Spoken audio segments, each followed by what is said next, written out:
Jonathan Givony joins us right now, ESPN NBA Draft analyst, and started Draft Express all those years ago.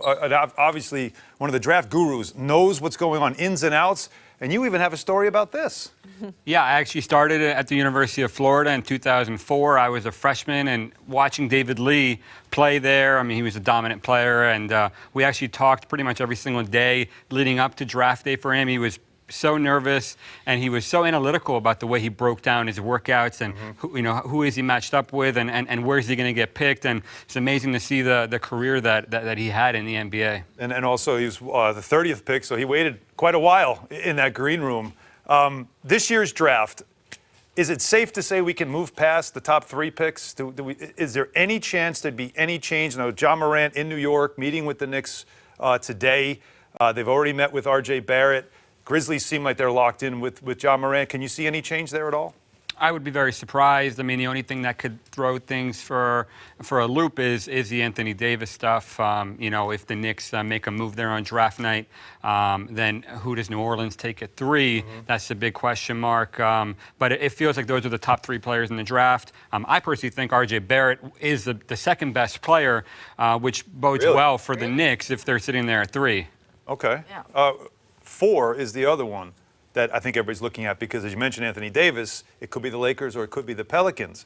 If we feel pretty comfortable with the first 3 picks, what happens at 4? Does it matter who's picking, or do you have a guy that's got to go forth?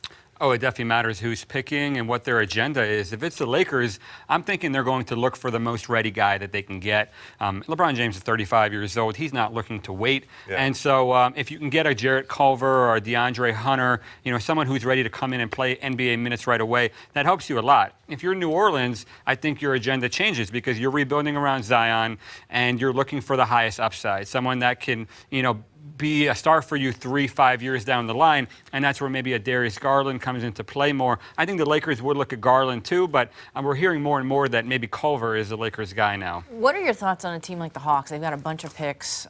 What could they possibly do with those picks? Well, they could definitely try and move up in the draft. We saw, for example, Dallas make an aggressive move on draft night last year, move up from 5 to 3. For Doncic. Yeah, exactly. And so 8 and 10, it's an interesting place to be in this draft because a lot of people don't see a huge separation between 5 and 8. And so maybe a team like Cleveland, for example, decides to trade down. The Hawks also have 17. They also have 3 second-round picks, so quite a bit of flexibility there. Do you see any dark horses, quote unquote, in the second round? That's what I'm curious about, your thoughts. Because everyone's talking about this being such a weak draft past the top 3. I think this is a strong draft in terms of depth. I think it's wide open. We saw more players keep their name in the draft than ever before. It broke a record.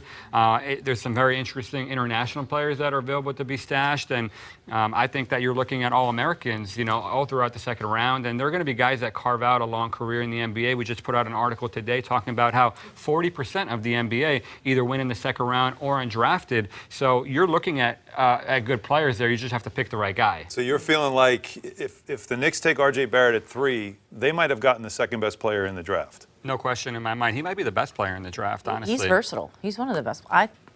Something you got to take to the bank. Jonathan Givony, thanks so much. It's good Thanks for having me. Yeah, of course. Sure. Thank you. NBA draft coming up a week from tonight. What happens at 3 sounds pretty good if the Knicks do get Barrett.